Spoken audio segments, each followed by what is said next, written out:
Hygienic condition maintain करणं, pot वगैरे देणं, त्या व्यतिरिक्त काय एवढंच काम असतं दिवसभरात. वॉर्डची साफसफाई, व्हेरी गुड. वॉर्डची साफसफाई म्हणजे पूर्ण क्लिनिनेस वॉर्डची, बरोबर आहे. याशिवाय म्हणजे तुम्हाला तुमचं काम माहीत असलं तर तुम्ही परफेक्ट होणार, म्हणून मी जाणून विचारतोय. कारण की स्वतःची रिस्पॉन्सिबिलिटी आपल्याला माहिती आहे की नाही हे मला बघायचं. म्हणजे जेवढं तुम्ही सांगता तेवढंच करत असणार, बाकी सगळं करतच नसणार. की कोणी सांगितलं बायोमेडिकल वेस्ट आहे तर उचलून जाऊन बाहेर फाडीत फेकणार. केसेस आलेले माझ्याकडे भरपूर आहे ना. हॉस्पिटलचा एखादा साधा नीडल किंवा सिरिंज तुम्ही जाताना उचलणार आणि ते बायोमेडिकल वेस्ट मधनं सांगितलं आणि बाहेर कुठे डस्टबिन मध्ये टाकताना आयाबाईनं किंवा कोणाला पकडलं तर दॅट इज एव्हिडन्स. सरळ 20,000 रुपये फाईन आहे. माहिती आहे असे किती केसेस झाले नाही तर मग अरेस्ट. म्हणजे स्टाफ तर तुम्हाला अरेस्ट होऊ देणार नाही, म्हणजे हॉस्पिटल तुम्हाला अरेस्ट होऊ देणार नाही. मग हॉस्पिटलवर तर बायोमेडिकल पण तुमचं काम. त्याशिवाय काय म्हणजे मी तुम्हाला आठवण नाही करून देणार, तुम्हाला एकच आठवण करून देतो. म्हणजे तुम्ही नाही सांगितलं म्हणजे तुम्ही करत नाही, करत असता तर आठवण. आणखीन काय काम असतं मी रिपीट करतो. पॅडमिक तुम्ही सांगितलं, पेशंट मुवमेंट तुम्ही सांगितलं, हायजीन कंडिशन तुम्ही सांगितलं, म्हणजे पॉट नेणं, वॉर्डची साफसफाई तुम्ही सांगितलं, वेस्ट मॅनेजमेंट मी सांगितलं. याशिवाय काय एवढंच काम असतं. वेट घेणं, व्हेरी गुड. म्हणजे जेव्हा पेशंट आले ओपीडी मध्ये किंवा आयपीडी मध्ये तर त्याची बेसिकली फिजिकल स्ट्रक्चर आणि वेट घेणं, त्याला ड्रेस चेंज करायला देणं, पाणी देणं तुमचं काम. Very good. पेशंटला वेलकम करणं, गरज वाटली तर पाणी देणं, जेव्हा त्यांना डिमांड केलं काही वस्तूचं देणं.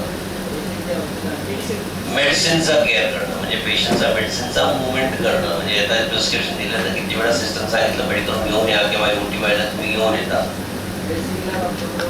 Very good. ड्रेसिंग साठी तुम्ही त्यांच्या बरोबर उभे राहणं किंवा असं गरज पडली तर किती वेळा तुम्हाला बेड सोर झालेला आहे तर कदाचित त्यावेळी तुमचा जास्त मोठा रोल असतो. कंटिन्युअस जेव्हा ड्रेसिंग आणि हायजीन ठेवायची, बरोबर. याशिवाय काय ते तर तुम्ही सांगितलं patient movement, sonography, CT scan, sonography जे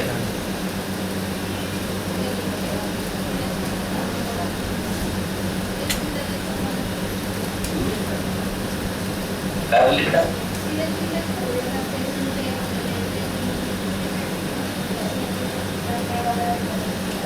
अच्छा ट्रे वगैरे धुणं. Very good, very good. That is again cleanliness.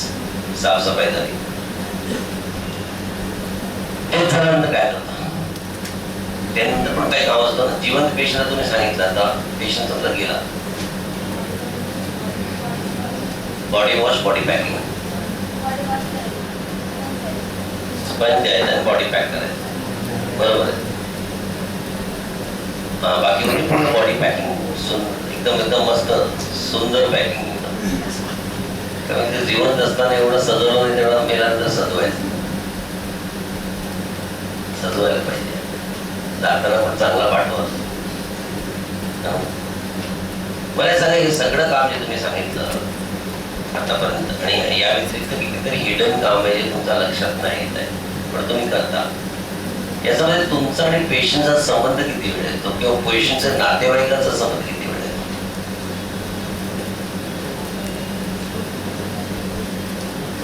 10%, 20%, 25%, 50%, 80%, 100%.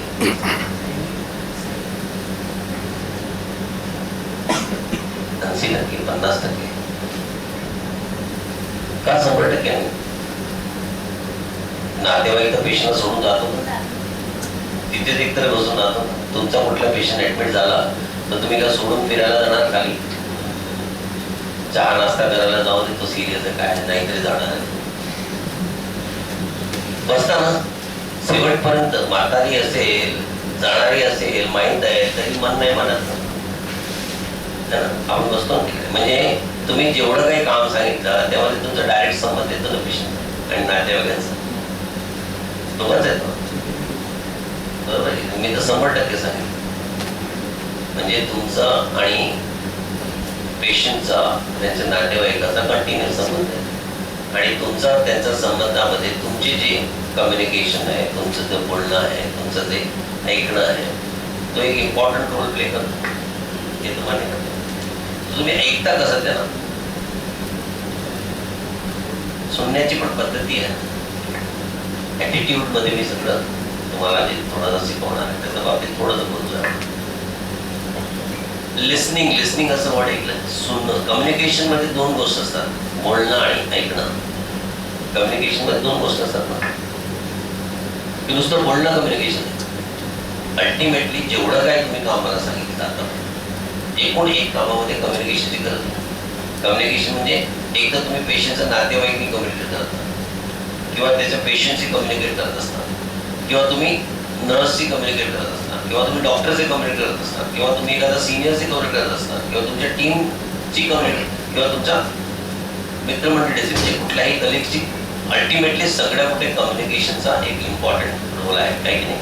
तर कम्युनिकेट कसं करता? कम्युनिकेशनचा दोनच पद्धती आहे. एक तर मी बोललो तुम्ही ऐका किंवा तुम्ही बोला मी ऐकू, म्हणजे गिव्ह अँड टेक.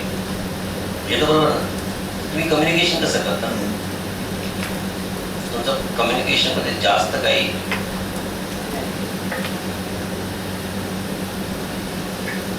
कम्युनिकेशन कसं करता? चल तू काम कर. ऐकायला होत नाही की तुला किती वेळा सांगितलं ते चादर आणायला? असं बोलता, इरिटेट करता. तर माहिती कम्युनिकेशन मध्ये सायन्सने सांगितलं, सायन्स सायकोलॉजिकल सायन्स, की 55% बॉडी लँग्वेज असतो. तुमचे बॉडी लँग्वेज 55% असतो.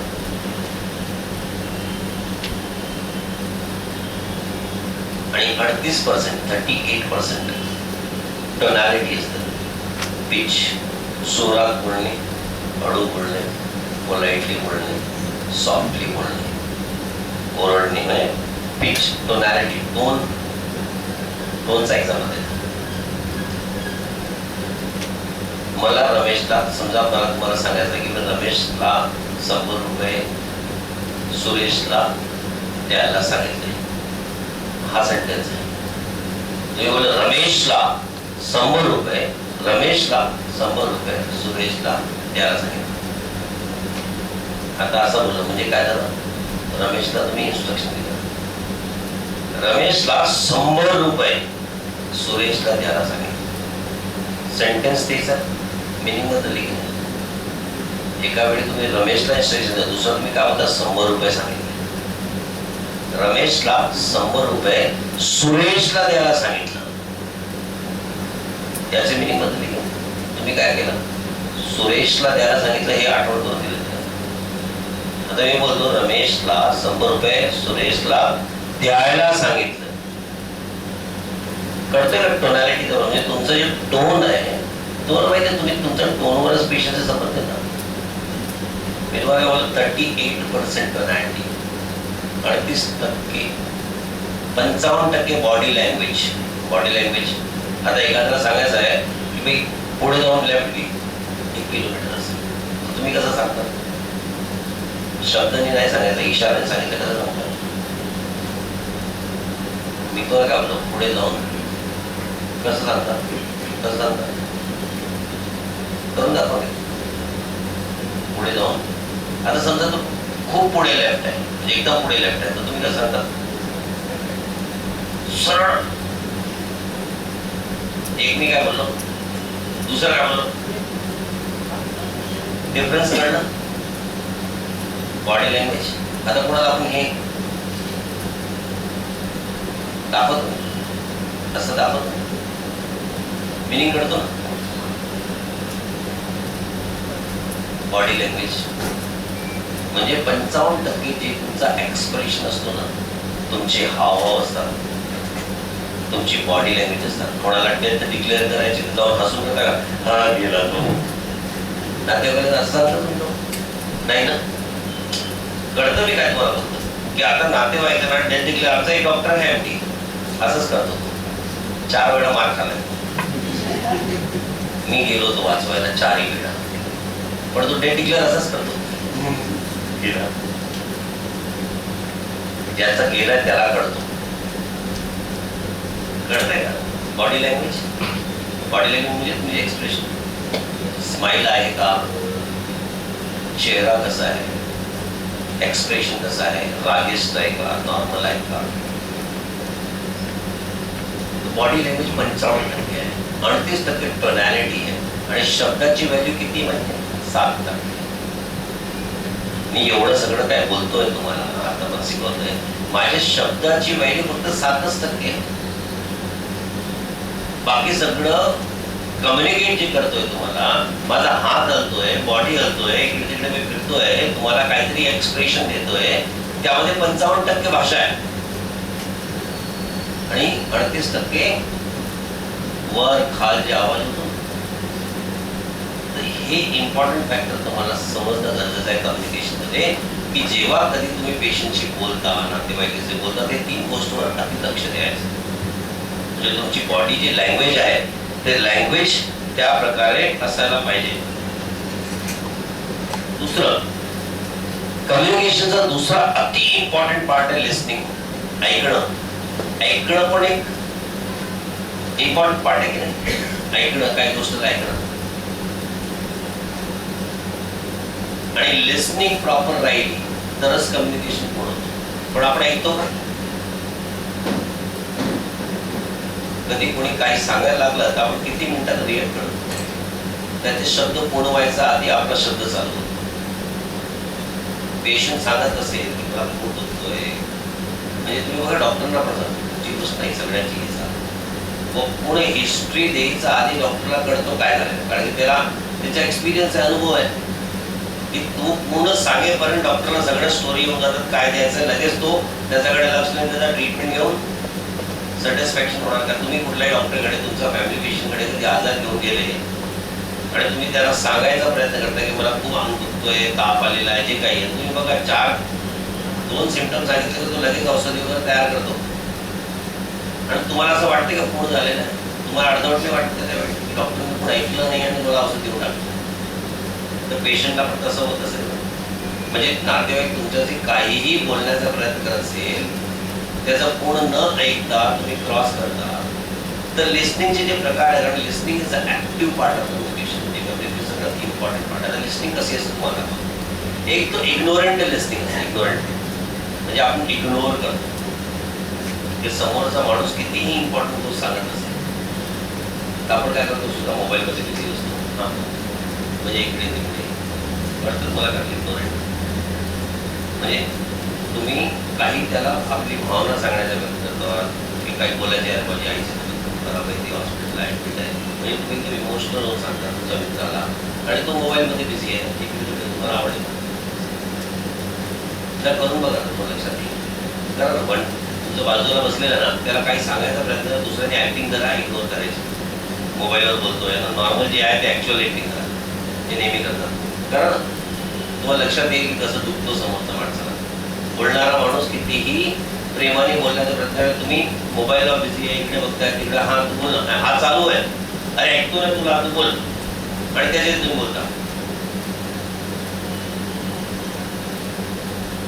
इग्नोर करणं.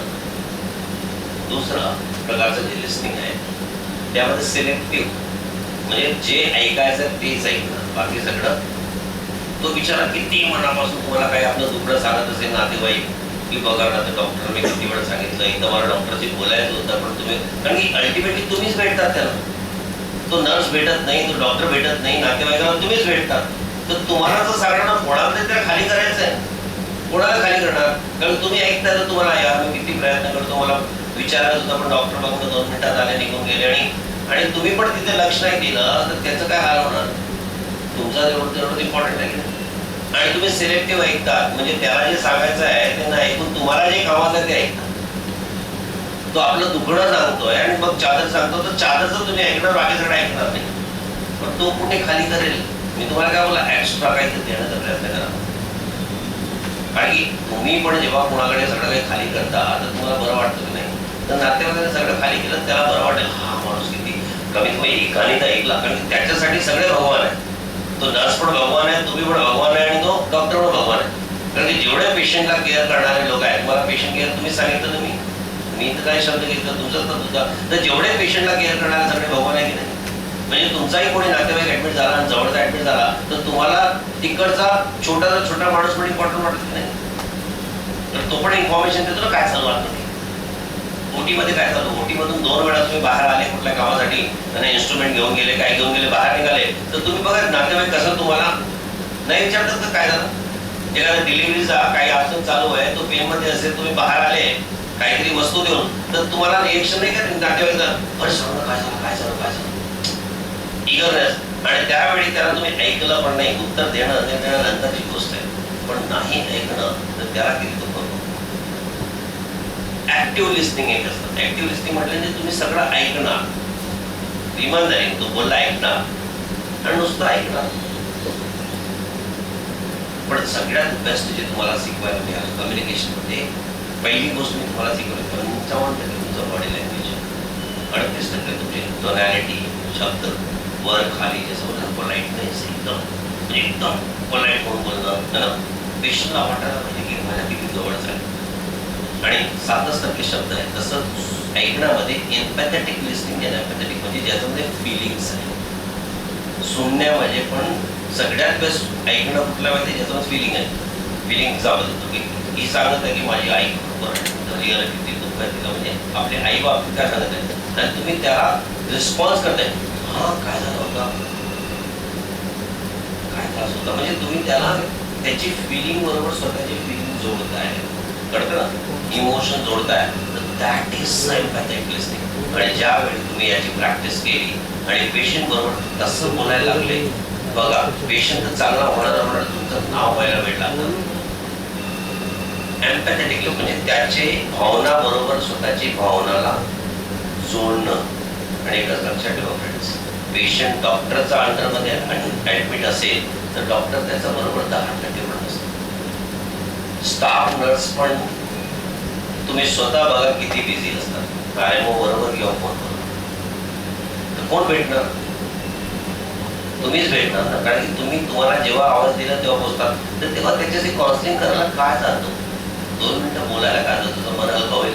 कारण की तो बिचारा स्ट्रेसमध्ये आहे, त्याचा कोणीतरी ऍडमिट आहे, किती स्ट्रेसमध्ये असतो, आणि त्याच्यात तुम्ही त्याची भावनाने जोडून नुसता बोललं आणि त्याला काउन्सिलिंग केली तर तुम्हाला वाटत नाही की रिझल्ट आपला तो असला.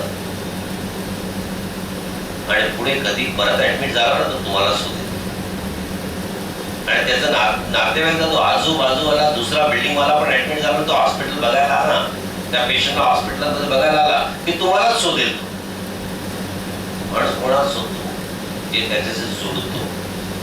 आणि हे सगळं आपले बिहेवियर ॲटिट्यूड बोलतो ना आपण, आपला बिहेवियर आपल्याला ॲटिट्यूड बनवतो. ॲटिट्यूड काय आहे तुम्हाला ते ॲटिट्यूड मध्ये शिकवण्यासाठी काही नाही आहे. सिम्पल म्हणतो की ॲटिट्यूड जगात सगळं काही आहे. आपलं जे ॲटिट्यूड आहे ना, आपला पूर्ण आयुष्याचा एक प्रतिबिंब आहे, मिरर आहे.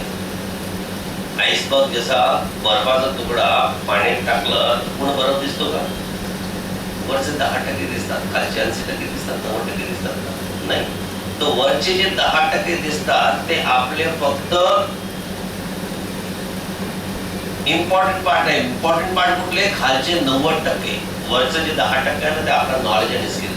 तो डॉक्टरचा नॉलेज असो की डॉक्टरचा स्किल असो, पेशंटचा ट्रीट करताना फक्त 10%. तुमचं जे काम आहे, तुम्ही बेड चेंज करा की पेशंट शिफ्ट करा की XYZ करा, तो फक्त 10% आहे. 90% काय आहे तुमच्या ॲटिट्यूड. कारण की तुम्ही 90% पेशंट बरोबर असतात, त्यांच्या नातेवाईक बरोबर असतात. तुमची बिहेवियर, तुमच्या वागणूक, तुमच्या बोलण्याची पद्धती, तुमच्या ड्रेसिंग सेन्स, तुमची पर्सनॅलिटी, तुमची ग्रूमिंग, तुमचं सगळं काय ॲक्टिव्हिटी,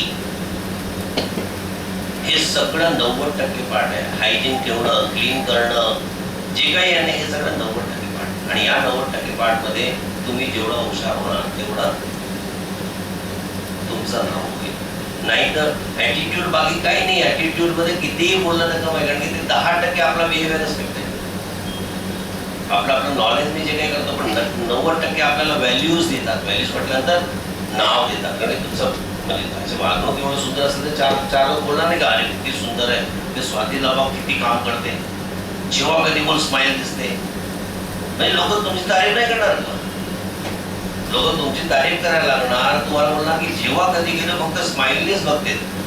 सी, त्याच्यामध्ये your values increases, your power increases, your capability increases, your quality increases.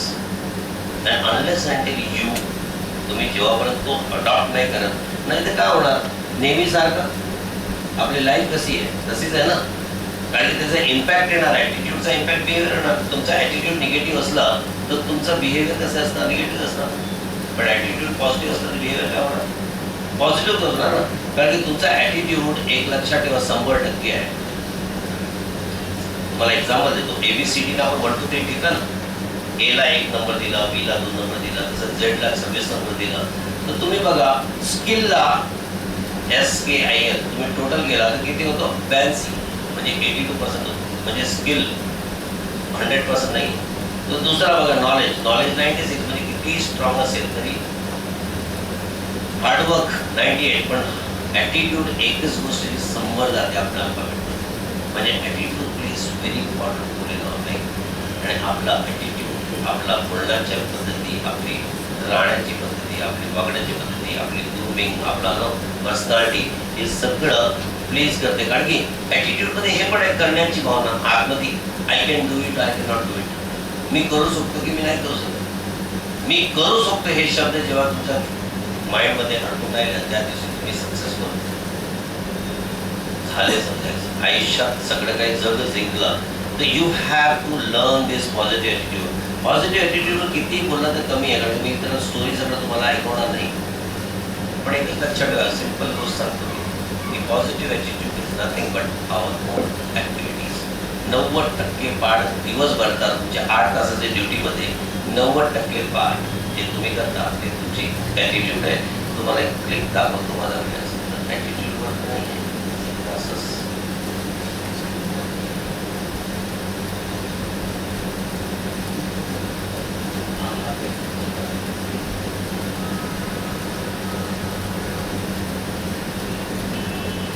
ठीक से काम कर रहे हो ना?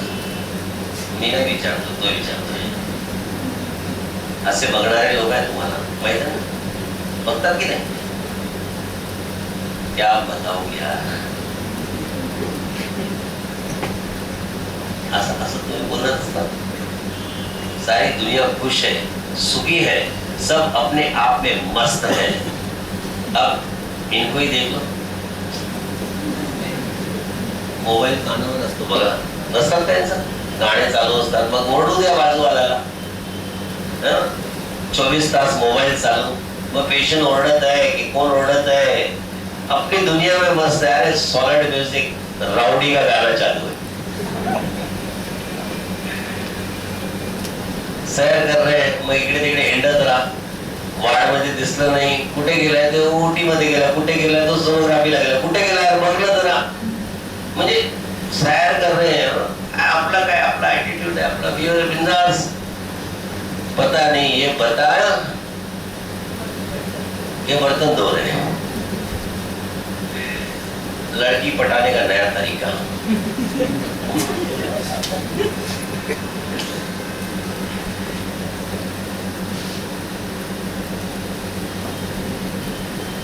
मम्मी मैं कपड़े में हूँ.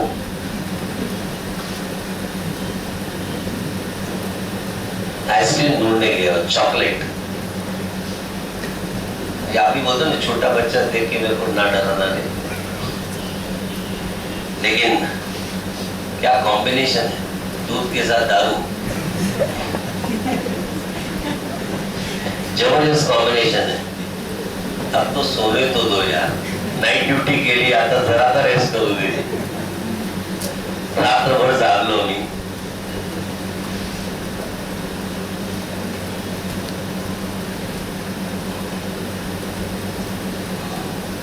वाह रे कलयुगी रोमियो जूलियट. देखो दुनिया में क्या चल रहा है. बहुत हो गया काम, अब थोड़ा सा आराम. हा रोजचे शब्द आहे यांचे. Watch the baby. गर्लफ्रेंड से मिलने जाना है, इसलिए शेविंग कर रहा हूं. या वो दुनिया वालों मैं आ रहा हूं, लेकिन सबसे अच्छा क्या मालूम, देख सभी सुखी हैं, खुश हैं अपने आप में, मगर यहाँ बड़ी टेंशन है यार।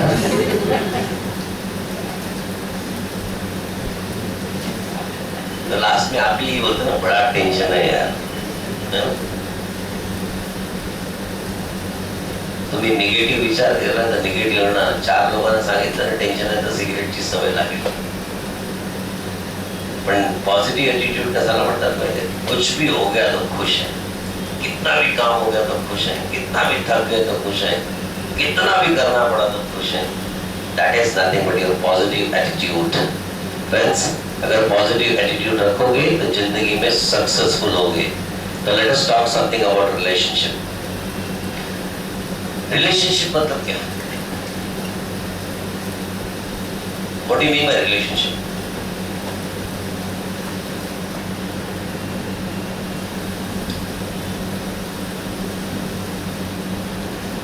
रोजच्या शब्दात, व्यवहाराचा शब्द, रिलेशनशिप म्हणजे आपल्या जगात कोणीही लिव्हिंग नॉन लिव्हिंग आजूबाजूला आहे तर त्याच्या बरोबर असणारे आपले व्यवहार आणि संबंध, रिलेशनशिप. आणि आजचं जग रिलेशनशिपवरच आहे. आपण जे काय करतो कशासाठी करतो? खुशीसाठी. आणि खुशी भेटतात कुठे? चांगले संबंधामध्येच. घरी गेल्यावर बायको खुश असली, जेवण चांगलं भेटेल, घरचा माहोल चांगला असेल, मुलगा मुलगी खुश आहे, तुम्ही फ्रेश होणार, थकावट जाते की नाही. ऑफिसमध्ये बॉसचा बरोबर रिलेशनशिप चांगला आहे, कलिग्स बरोबर रिलेशनशिप चांगला आहे, तर काम करण्याची इच्छा नाही होत ना, परत परत यावं असं वाटत नाही का? आणि तोच रिलेशनशिप एकदम तुटलेले असेल तर 10 वाजता कामावर यायचं असेल तर 9 वाजता तुम्ही उठवण्याचा कंटाळा करतात, आज पण त्यालाच बघायचंय, परत तोच किटकिट. म्हणजे तुम्ही जबरदस्ती येता, नाही तर 200-300 रुपये कापला जाईल. पण असं करून तुम्ही आले तर काम होतो का? म्हणजे तुम्हाला वाटतं ना की रिलेशनशिप किती इम्पॉर्टंट आहे, त्याला मेंटेन करणं गरजेचं आहे. सगळ्यात इम्पॉर्टंट पार्ट पेशंट आणि तुमचे रिलेशनशिप. अल्टिमेटली तुमचा जे काही ग्रोथ आहे त्याच्यावरच आहे, हॉस्पिटलचा जे काही ग्रोथ आहे त्याच्यावरच आहे, सगळ्या ऍक्टिव्हिटी त्याच्यावरच आहे. तर पेशंट बरोबर तुमचे संबंध चांगले असेल तर पेशंट खुश होऊन जाणार नाही का? कधीच बिलसाठी लढणे नाही करणार.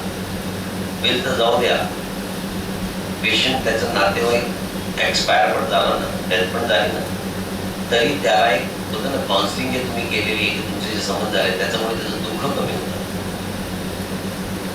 नाही तर तो दुःख सहन करणार का? So your relationship is very important. तर आज मी तुम्हाला रिलेशनशिपवर थोडंसं काही टिप्स देईन, त्याला तुम्ही फक्त प्रॅक्टिसमध्ये आणा. प्रॅक्टिसमध्ये आणलं तर आयुष्याचं सगळे काम असं होतं. म्हणजे रिलेशनशिप म्हटल्यानंतर तुमचा हे सगळ्या टिप्स घरी वापरा तर घरचे रिलेशनशिप चांगले, समाजामध्ये वापरा तर समाजाचे रिलेशनशिप चांगले, मैत्रिणी मित्राबरोबर वापरा तर त्याचे रिलेशनशिप चांगले, आणि इथे तर तुमचे स्टाफ असो, तुमचे कलिग्स असो, तुमचे बॉसेस असो, तुमचे मॅनेजमेंट असो, सगळ्यांचे रिलेशनशिप चांगले. तर रिलेशनशिपवर तुम्हाला मी थोडंसं सांगेन की हजबंड वाईफचं रिलेशनशिप कुठल्याही घरात सगळ्यात रिलेशनशिप तुटायला किती वेळ लागतो? एक रिअल स्टोरी सांगतो. रिअल स्टोरी तुम्हाला रिलेशनशिप कसं तुटतात त्याचं एक साधा उदाहरण. एका रात्री नवरा बायको झोपले होते आणि त्यांच्या चर्चा होतात. बायको बोलते मुलगा डॉक्टर बनेल, नवरा बोलतो नको नको इंजिनियर बनवू, कारण त्यामध्ये तिचा वादविवाद चालू होता. ती बोलते नाही डॉक्टरच बनवणार, तर बोलता नाही इंजिनियर बनवणार, काही कारणाशिवाय आर्ग्युमेंट चालू असं होतं ना, काही कारणाशिवाय. आणि त्या कारण तो आर्ग्युमेंट एवढा वाढून जातो की दुसरी दिवशी सकाळी ती मायाने निघून जाते. आणि 6 महिन्यानंतर दोन्ही जण कोर्टात डायव्हर्ससाठी काउन्सिलर अपॉइंट करतो. काउन्सिलरला सांगतात बाबा त्यांचा वापसात परत जमत असेल तर बघा. काउन्सिलर चर्चा करतो, त्याला सांगतो काय झालं. जेव्हा तो ऐकतो की हा बोलतो मुलगा डॉक्टर बनेल, म्हणजे बोलते, आणि हा बोलतो की इंजिनियर बनेल, तर काउन्सिलर सांगतो एक काम करू, आपण मुलालाच विचारू ना, तर तुमच्यामुळे तो त्याची काय इच्छा आहे ते हे सांगतात, अजून तो जन्मातच निघालाय. म्हणजे कार्यक्रम व्हायचा आधीच भांडण चालू. म्हणजे मी तुम्हाला एक उदाहरण देतो की आपल्या आयुष्यात जेवढे काही डिस्टर्बन्स होतात त्याची सगळ्याची सुरुवात कारणाशिवाय होते. कुठेही आर्ग्युमेंट जाणार, तुम्ही फक्त लक्ष देऊन त्याचा माहिती काढण्याचा प्रयत्न करा की कशाला सुरुवात झाली, तर तुम्हाला कारणच नाही भेटणार. कुठलंही रिलेशनशिप असो, ब्रदर सिस्टर असो, फादर मदर, सासू विसू, तुम्ही बघा भांडण घरी होत असेल ना सासू सुनेचा, तर कारणशिवायच होता. म्हणजे कुठेही आजकाल तर एक नाही, माझ्याकडे हजारो उदाहरण आहे. मास्टरिंग माझ्याकडे भरपूर येतात. आणि जेव्हा आपण डीप जातो ना विचारायला कुठे सुरुवात झाली, तर सुरुवात कोणालाच कळत नाही की सुरुवात कशी काय झाली. टीव्ही सिरियलवरच सुरुवात होऊन जाते. त्याचं काय घेणं देणं मला माहित नाही. मला हा चॅनल बघायचा होता आणि ही मला बघायलाच देत नव्हती. त्याचं वर डायव्हर्स परत. म्हणजे विचार करा कुठली गोष्ट कुठपर्यंत जाते. ते तर जाऊ दे, सिरियल मध्ये एकाचा ऍक्ट्रेस वर जास्त इम्पॉर्टन्स असेल, दुसरा ऍक्टरवर, तर त्यावर भांडण. तुमचा फेवरेट ऍक्टरला तुम्ही काय बोललं तर दुखणार. म्हणजे काही रिझन आहे का त्याला? तर कुठलीही रिलेशनशिप आपल्या आयुष्यात, फॅमिली रिलेशनशिप असो, फ्रेंड पीस असो, दोस्तीच असो, मित्राची असो, काय असो, जेलेसी, कलिग्स, आपण याच्यावर काम करतो. एखाद्या वेळा तुम्ही बघितलं की बॉस येऊन त्याला कॉंग्रॅच्युलेट करून गेला आणि काम तुम्ही केलं असेल, श्रेय त्याला भेटलं आणि नजर तो आला ना, असं होत असेल ना किती वेळा, तर तुमचा रिएक्शन कसं असतं? कदाच पॉझिटिव्ह नाही बघणार की चल त्याला तरी त्याची तर कौतुक झाली, तुम्ही तिथे त्याच्यामध्ये मग परत सी अल्टिमेटली व्हॉट हॅपन्स. शेवटी काय असतो की एक मित्र सुटतो आपला. आर्ग्युमेंट मध्ये तुम्ही जिंकणार, कधी कुठे भांडण झाली तर आर्ग्युमेंट मध्ये तुम्ही जिंकणार, पण एक माणूस तो गेला ना आता, तो रिलेशन आयुष्यभराचा संपला की नाही झटक्यात, पण तो जिंकून का फायदा झाला? कळत नाही कुठलाही रिलेशनशिप. आणि तसंच कस्टमर क्लायंट, आपल्यासाठी पेशंट कस्टमर आहे ना, तर कुठलंही रिलेशनशिप जे आहे ते काय होतो, आपली छोटी छोटी गोष्टवर तुटत जातो आणि त्याचा रिझल्ट काय होतो? फॅमिली असो, आपले कलिग्स असो, आपले स्टाफ असो, त्याचा असर काय होतं आपल्या सणावर? आपण नेहमी स्ट्रेसमध्ये असतात आणि स्ट्रेसमध्ये असेल तर काय होणार? ब्लड प्रेशर, डायबिटीज, जे आजार नाही व्हायचं ते आजार होणार. डिप्रेशनमध्ये जाणार काय होणार? जे आजार नाही व्हायचं ते आजार व्हायला लागतात. बरोबर आहे? आपली शांती जाईल, आपली खुशी जाईल. तर घरीचा रिलेशन असो, मित्राचा असो, काय असो, रिएक्शन काय असो, हेल्थ जातो, वेल्थ जातो, म्हणजे नुकसान सगळं कुठे. आणि त्याचं कारण आपण शोधायला कधी बघितलं नाही. मी आज तुम्हाला ते कारणासाठी इथे नाही आलो, मी फक्त सोल्युशनसाठी आलो. मी काहीतरी सोल्युशन तुम्हाला सुचले. आजचा या प्रोग्रामचा सगळ्यात इम्पॉर्टंट पार्ट आहे पूर्ण प्रोग्रामचा, एक अर्धा तासाचा. हे फक्त तुम्ही घेऊन गेले, तुमचं आयुष्य बदलून जाईल. तुमचं कामाचं असो की तुमचं घरचं असो की सगळं असो. हे जे काही सोल्युशन तुम्हाला मी सांगणार आहे ते सगळं काही नवीन नाही आहे, ते सगळं तुम्हाला माहीत आहे, पण त्याला मी पॉलिश करून तुम्हाला परत देणार आहे तुमच्या वाचेत, की तुम्हाला कळेल याचं इम्पॉर्टंट काय. तर कुठल्याही रिलेशनशिप आम्ही शिकलो कुठून? लहानपणापासून, बाळापण. मी तुम्हाला आता थोड्या वेळ आधी एक्झाम्पल दिलं होतं ना की मुलगा 2 वर्षाचा आहे आणि आपण बसमध्ये घेऊन जातो, ट्रेनमध्ये घेऊन जातो, सगळं पहिले स्माईल करून देतो.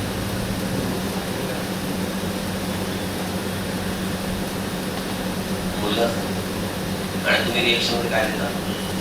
स्माईल. 2 मिनिटात दोघांच्या रिलेशनशिप होत जातो. तो समोरचा माणूस तो स्ट्रेंजर आहे. स्ट्रेंजर म्हटल्यानंतर अनोळखीच आहे. कळतंय का तुम्हाला? The smile is one of the powerful most tool. तुम्ही बघा फॉरेनर किंवा मोठे माणूस जेव्हा भेटतात तेव्हा कसं भेटतात? स्माईल आणि शेक हँड, वेलकम करतात. Smile is one of the powerful most tool. Smile मध्ये आणखी एक टाका सांगतो मला, तुमचा कॉन्फिडन्स लेवल वाढतो. कॉन्फिडन्स. तुम्ही कितीही सदमेमध्ये असा, त्यावेळी फक्त तुम्ही एखादी कॉमेडी सिरियल बघून घ्या किंवा एखादा हिलेरियस वातावरणामध्ये या, किंवा तुम्ही स्वतः स्माईल देऊन मग ते प्रॉब्लेम घेऊ नका. जसं समजा आज मोबाईल हरवला 25,000, नवीनच येत नव्हतं किंवा कोणी गिफ्ट दिलं नाही 15,000, किती दुखणार तुम्हाला? पण तो गेला नंतर तुमचा हात नाही, फक्त त्याला स्माईल देऊन बघा गेला. 5 मिनिटात तुमचा बॉडीचा पूर्ण केमिकल बॅलन्सिंग होऊन जातो, हार्मोन बॅलन्स होऊन जातो आणि तुमच्यामध्ये कॉन्फिडन्स निर्माण होतो. कोणी तुमच्यावर रागवायला आला पण तुम्हाला माहिती आहे रागवणार, त्याच्याकडे फक्त तुम्ही स्माईल करून होता काय होणार, त्याचा राग जाणार की नाही जाणार ते नंतरची गोष्ट आहे, पण त्याच्या डोक्यात चालू होत आहे याचं मनात काय चालू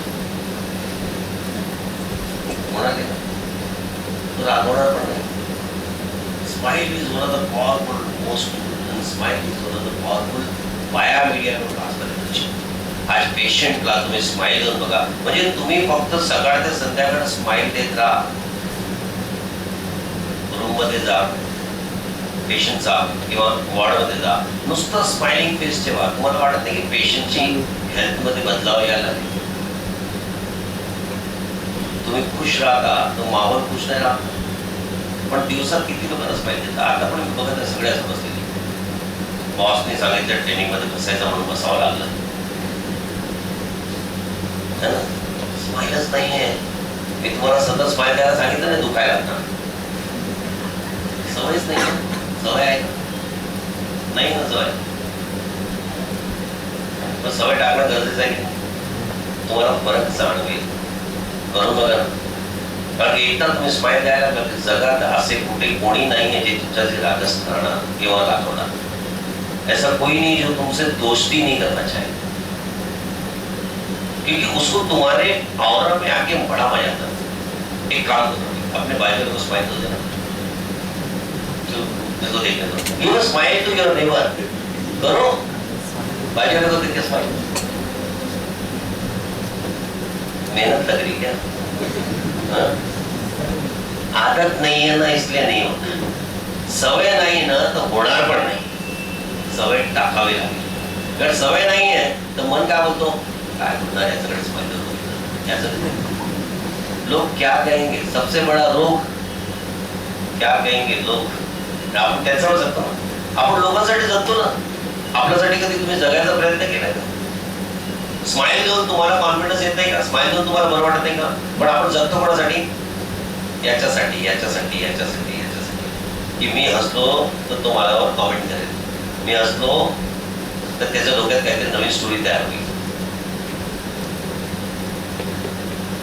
लोकांसाठी जगून जगून कोण आयुष्य केलं आहे, स्वतःसाठी जगून तर बघा. रिलेशनशिप साठी सगळ्यात मोठा टूल आणि आजपासून सवय टाका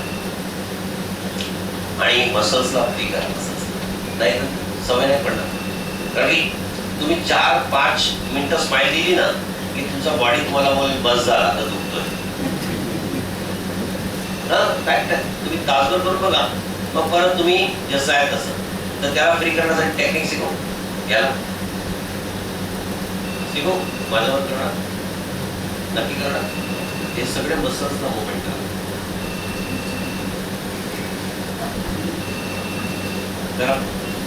तुम्ही प्रॉमिस केलं होतं, व्हेरी गुड, करा. अरे तुम्ही मला प्रॉमिस केलं ना, करा करा. Start start start. अच्छा, close your eyes and do it. बाजू वाला देखेगा नहीं, चलो आंखें बंद करो. चलो, I want that you should do it. आंख बंद करो. I want everyone to do it. आंख बंद करो, आंखें बंद करो. चलो आंखें बंद करो. तो क्या बाजू वाला देखेगा नहीं, अभी करो. I want that you do it. करो फिर से.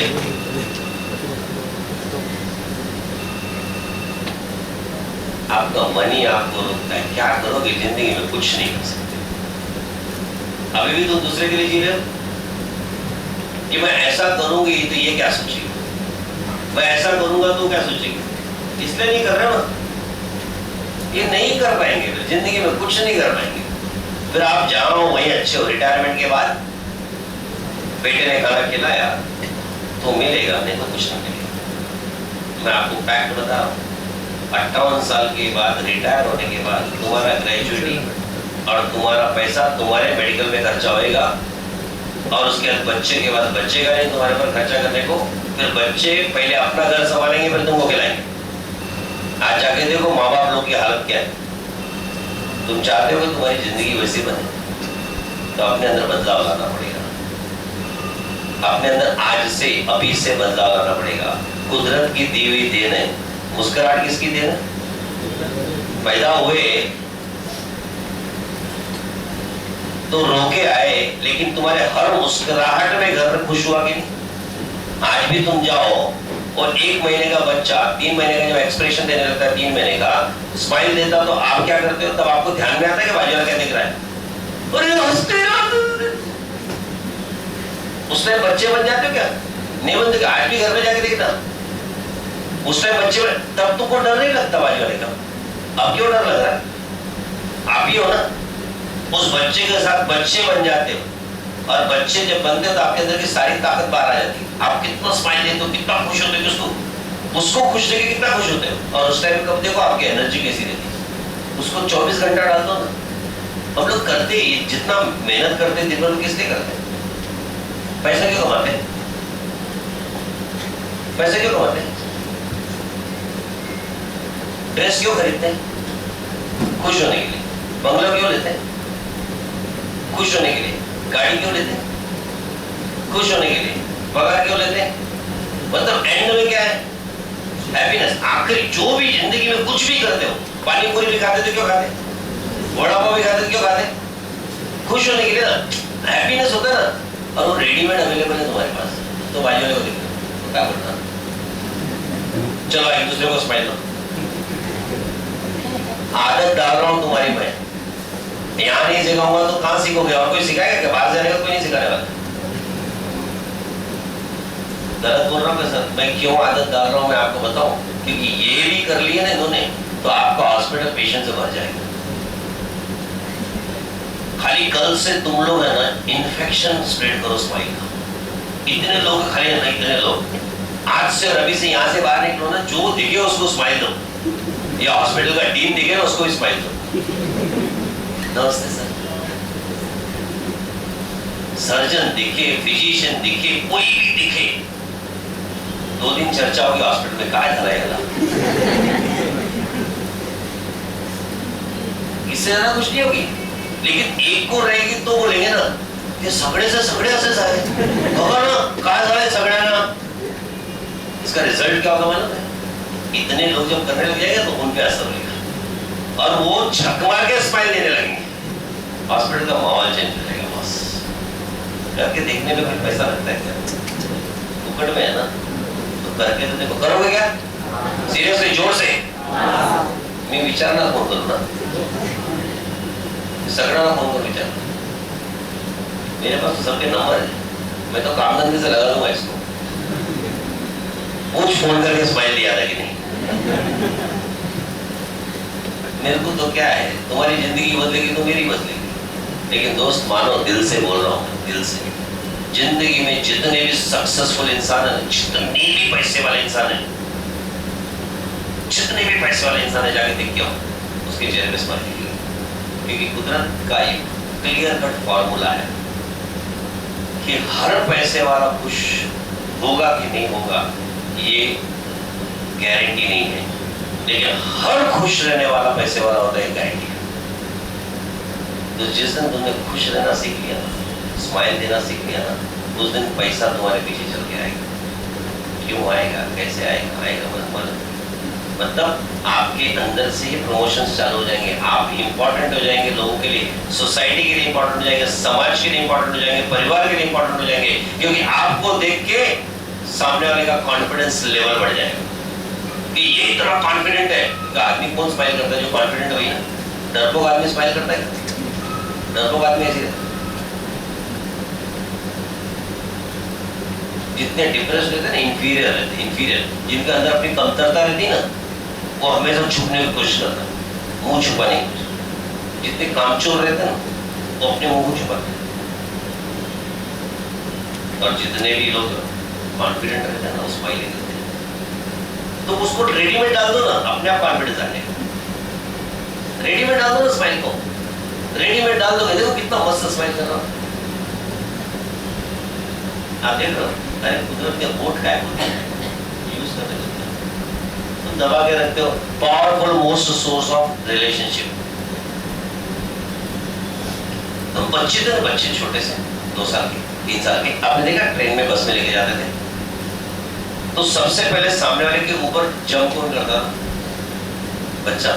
वो सामने वाला कितना भी खड़ूस हो, कितना भी गर्वित हो, कितना भी घमंडी हो, 2 मिनट में body to body touch relationship बनते देखेंगे, क्योंकि बॉडी बॉडी एनर्जी है, सोल इज एनर्जी। मैं आपको लाइव एग्जाम्पल बताता हूं, आप समझ जाओ। अपने घर में जिनके पास बच्चे हो ज्यादा समझेंगे, जो बच्चे हो और भी ज्यादा समझेंगे। आप देखो, अगर आपके घर में बच्चा है, आप घर में जाते हो, 3 साल का है, 4 साल का है, जोर से चिपक जाता है कि नहीं आपको? आप घर में पूछो, चिपक जाएगा। 4 साल का है, 5 साल का चिपक जाएगा, 8 साल का चिपक जाएगा, 10 साल का है। आपका दिल लगता है क्या उसके सिवा? आप 4 बार फोन करके पूछोगे, घर पे जल्दी जाने की इच्छा होगी, क्योंकि आपका और बच्चे का रिलेशन कितना स्ट्रांग है। वो क्यों? क्योंकि आपका बॉडी टू बॉडी टच है। बचपन में सीखा था ना, 2 साल का बच्चा, 15 साल का बच्चा हो जाता तो बॉडी टू बॉडी टच कम हो जाता, 18 साल का हो जाता तो बिल्कुल कम हो जाता, 22 साल का हो जाता है तो उसका और भी बॉडी टच चालू हो जाता। तो आपके और 22 साल के लड़के का रिलेशन कम नहीं हो जाता है, क्योंकि 15 साल का था तो आप लिपट लेते थे। अरे 22 साल का हो गया तो लिपटते नहीं हो तो कम से कम शेक हैंड तो करो, उसके कंधे पे हाथ तो रखो। नई नई शादी होती ना, नई नई शादी, जितने भी शादीशुदा समझ जाएंगे, और नहीं है वो भी समझ जाएंगे। नई नई शादी होती तो बीवी को हक करके निकलते हैं, किस करके निकलते हैं, है ना? बराबर है कि नहीं? और फिर जब इस तरह से घर से निकलते हो तो दिन में 10 बार फोन करते कि नहीं, डार्लिंग खाना खाया कि नहीं? क्योंकि रिलेशनशिप, आप समझ रहे हो ना? लेकिन 5 साल के बाद, मैं शादी की बात कर रहा हूं, रात को अगर सोते भी हैं, कुछ करे नहीं करे, लेकिन साथ में तो सोते हैं ना, तो body to body touch maximum time. 5 साल के बाद हस्बैंड उधर सोता है, बीवी इधर सोती है। 5 साल के पहले के रिलेशनशिप देखो और 5 साल के बाद के रिलेशनशिप। मैं गलत बोल रहा हूं क्या? अभी तो कंधे में भी हाथ नहीं रखते, हक भी नहीं करते, तो रिलेशनशिप रहेंगे क्या? आप समझ रहे हो मैं क्या बोल रहा हूँ?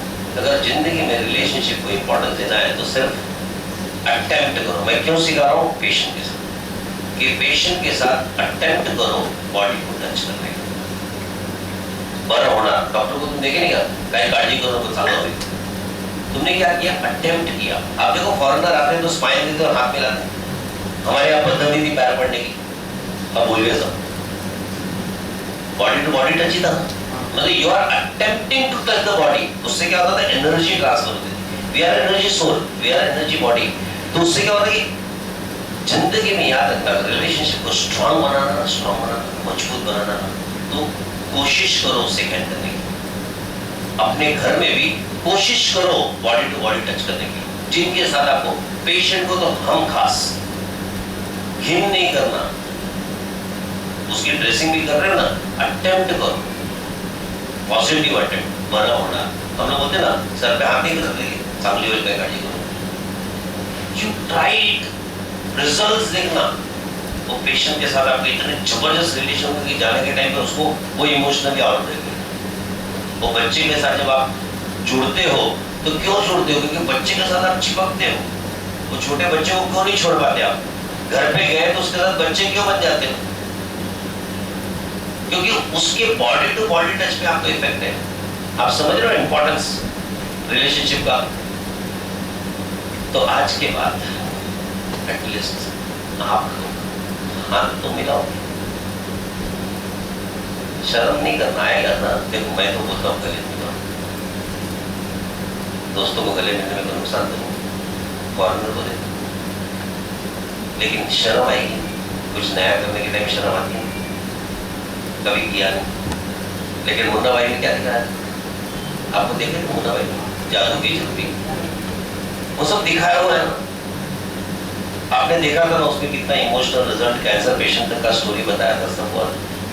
अपने लाइफ में क्या नहीं करते? मैं नहीं बोलता जादू की झप्पी अगर तुमको पॉसिबल है, नहीं पॉसिबल है, हाथ मिलाना तो पॉसिबल है, पीठ थपथपाना तो पॉसिबल है ना, केयरिंग तो दिखाते तो केयरिंग, केयर करना।